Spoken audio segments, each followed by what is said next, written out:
Hey guys, welcome back to the channel. It is 2021 and we made it. You guys already know what I'm about to say. It's another mod. It's not necessarily, I guess it's still a mod, but it's more of an upgrade. Before I get started with that, I just want to say thank you to everyone that subscribed to me in my downtime. The car was stored for probably about 6 months. And towards the end there, I started getting a lot of questions like, hey, where are you at? Where's the car? You know, we missed the videos, and it's like, I told you guys I was going to store my vehicle because I live in Wisconsin, so I don't drive this thing in the winter. And that's kind of when like I stockpile my modifications. I got a few this year, more big ones. The most I could say without giving it all away is I'm going to be going kind of the path of most resistance, not least resistance. It's going to be a different tuner this time, which leads me to this first mod. And then throughout, I have the mods that I want to do now for sure, like that are in stone, gonna get done, and then potentially more later on. I am in the middle of buying a house, and last year I was in the middle of getting married, so it's kind of a little difficult. But once I get that house, hopefully that'll allow me to do videos through the downtime in winter, and I might actually be bringing you guys like an engine build. So stay tuned for that.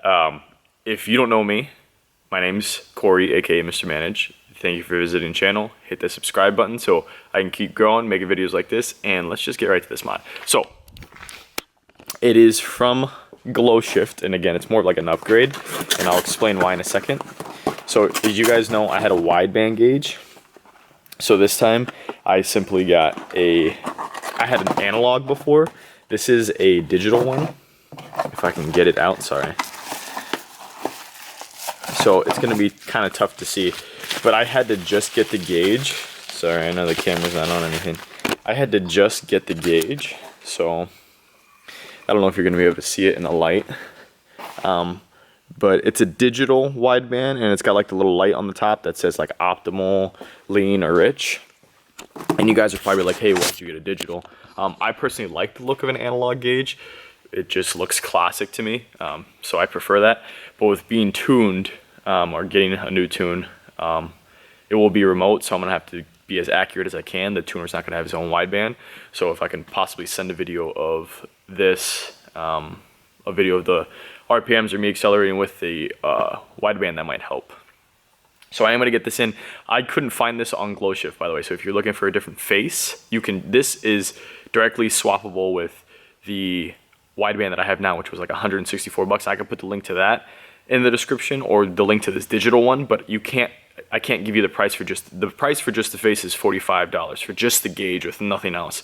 But you can only get that if you call them, I think, or she said if you email like their customer service. So I called them and I told them my situation, that I just wanted the face. They said it should be compatible with all the wiring that I have, so I literally should just be able to pull out that other gauge, unplug it, put this one back in, and it should calibrate in a circle now, and then it should just give me a number. So we're gonna test that. This should be a pretty short video, other than me talking so much. No matter what I do, I always talk so much. But we're gonna see how it goes. Hopefully everything goes smooth. Again, I will put a link in the description for the whole thing, but I can't show you. I don't have a link for just that. I called them, they send it out to me, and that was that. So let's get this video started. All right, guys. So this is the old gauge up here, the old wideband. I'm literally just gonna be sliding this out, and then unplugging the wire in the back, which I can't really show you because it's kind of dark in here, and plugging it into this one, popping this back in, and then the next video you'll see is pretty much me cycling and what this gauge is going to look like. Sorry that I can't really show you much on this, but a big note, if you are doing this, when you pull this out, do not let go of the power cable that goes into this gauge, because if you let it go and it goes down, you're either going to have to try and thread it back up, which good luck with that, because you have the airbag and shit in here, and then you have all the wiring for this gauge in here, for my application anyways, and that's just going to be tough. So do not let it go when you have that wire. Pull this out, hold it with one hand, and then put the other one in. All right, guys, and just like that, we're done. That literally took like 30 seconds. So this is the old one, which again, you won't be able to really see. You could kind of tell it's an analog, and that's the new one. So we're going to put the key in, cycle it. That's the new wideband, and it's going to do its thing. That's the gauge warming up. Also, this gauge only comes in blue. So like you can't change.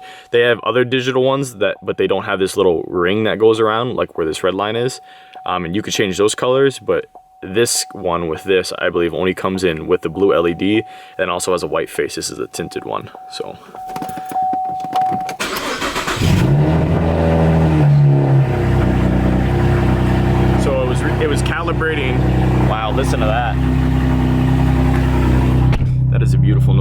it's calibrating, and then it's gonna recalibrate again, and then it should give me a number. Look at that. And it dropped down there because the engine idle just dropped after warming up. So right there in the middle, I don't know if you can see that, it says optimal. Right here it says optimal. Here it says rich and then lean. So that's how that looks. And then if you want to calibrate this, you can't, like for the other one, there was like a button you can hit to like set the colors and stuff like that on it. Those two buttons. For this, you'd have to go to the brain box on the bottom and hit calibrate if you wanted to calibrate it. So that's pretty much that. Looks good.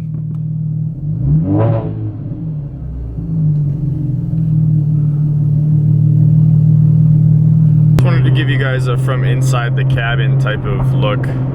So every time I let off the gas with any wideband, it's gonna go crazy, but when I'm on it, just a little bit, it's where it needs to be. Once you do drive, it goes pretty close to stoic, which is 14.7 in the optimal range. And if you get on it, it'll drop down to more of a rich concentration just because you're flooring it, right? So you need more fuel in there.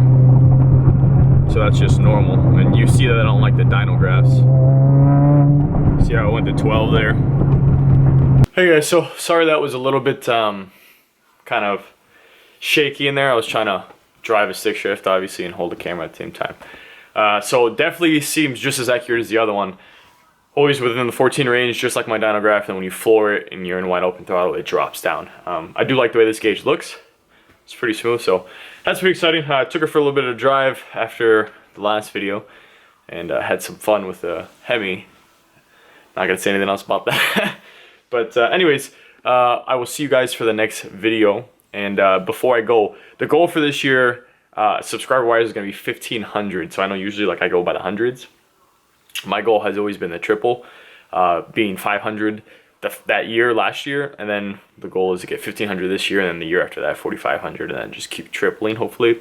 I don't plan on stopping anytime soon when it comes to like bringing you guys content, so I'm hoping that'll just keep growing and growing. So for those of you out there that can't subscribe, please subscribe and help support the channel and spread the word, man. Get it around so we all can grow as a car community.